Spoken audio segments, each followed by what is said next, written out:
Hello, amazing English learners. Welcome to Unlock B2 English, the podcast that's going to transform your intermediate English into confident, fluent communication. And we're so excited to start this journey with you.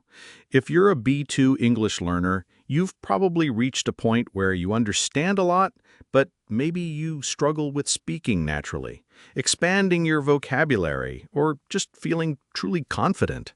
Am I right? Absolutely. That's exactly why we created this podcast. Our goal is to help you bridge that gap from understanding to actively using English in real-life situations. And we'll do it using a unique method we call scaffolding. What does that mean? Well, before we dive into our main topic each week, we'll give you a quick pre-listen preview. This will include the main ideas you're about to hear and some key vocabulary. It's like building a strong foundation so you can understand everything easily. Exactly. So for this episode, we're going to dive into phrasal verbs, using examples from the popular show The Office. We'll explain why they're tricky and how to master them. Key vocabulary for today includes phrasal verb, a combination of a verb and a preposition, or adverb, that creates a new meaning. For example, give up means to stop trying. To pick up on something, to notice or become aware of something, like when you pick up on a new accent. To hand out, to distribute something to a group of people.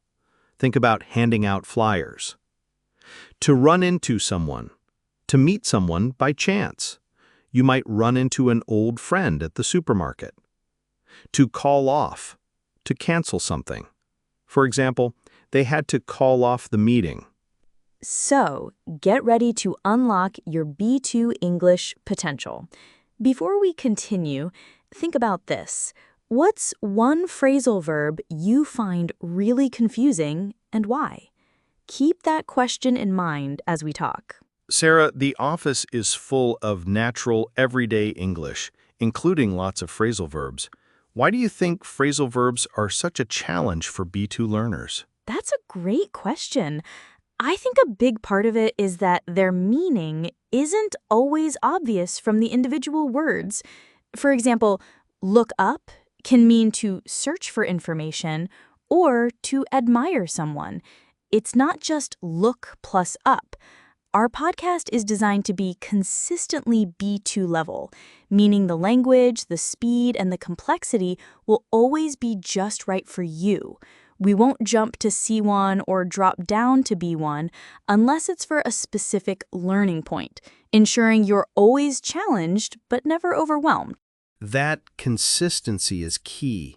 I've heard so many learners say they feel frustrated because they find something they like, but then the level is too inconsistent.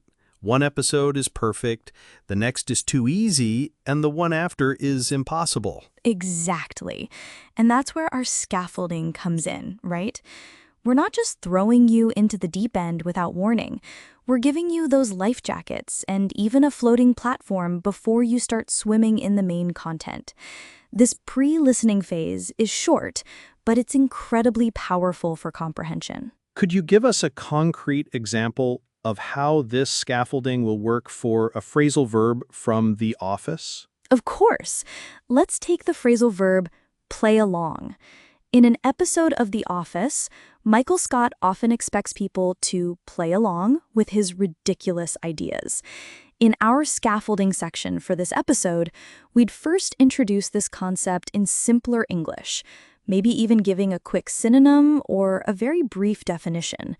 For example, we might say, today we'll hear play along, which means to pretend to agree or cooperate with someone's plan, even if you don't really agree. This way, when you hear it in the main discussion or a clip, your brain already has a hook for understanding. That's so smart. It pre-activates your knowledge and lowers the anxiety of encountering new words. Beyond scaffolding, you mentioned active learning, Sarah. It's not enough to just listen passively. We want our listeners to really engage. How are we going to encourage that with phrasal verbs? We'll do it in several ways. Firstly, as you just experienced, we'll give you a pre-listening question or task at the beginning of each episode. This helps you focus your listening and gives you a purpose.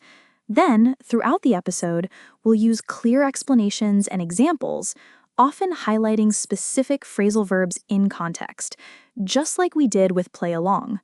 We might say, notice how they used hand out here when distributing the party invitations. It means to give to many people.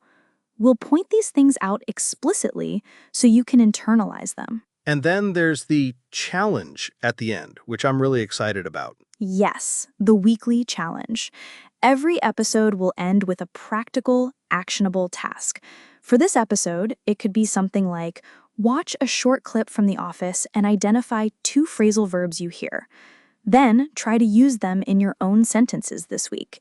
These challenges are designed to push you to apply what you've learned immediately and move it from your passive vocabulary to your active vocabulary. That's crucial for knowledge consolidation, isn't it? It moves the knowledge from just being understood to actually being used and remembered. When you actively produce the language, that's when it truly becomes yours. Absolutely. We're thinking of this as a complete immersive experience.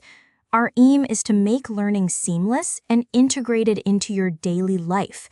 We want to create an environment where you are constantly surrounded by B2 English in a way that makes sense and feels supportive, not overwhelming. Imagine taking a short break from work, listening to an episode, doing the challenge, and feeling like you've made real progress in just 15-20 minutes. So no more feeling stuck. We're here to guide you step by step towards fluency and confidence. We want to help you unlock that B2 potential.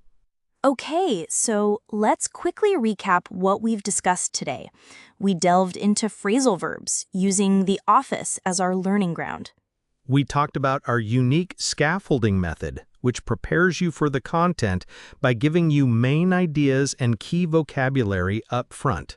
Remember, scaffolding helps you build your English skills piece by piece, like constructing a tall building with support structures. We also mentioned how we'll help you bridge the gap between understanding and speaking by focusing on consistent B2 level content and active learning through clear explanations, examples, and practical tasks. To bridge the gap means to connect what you know with what you can actually do.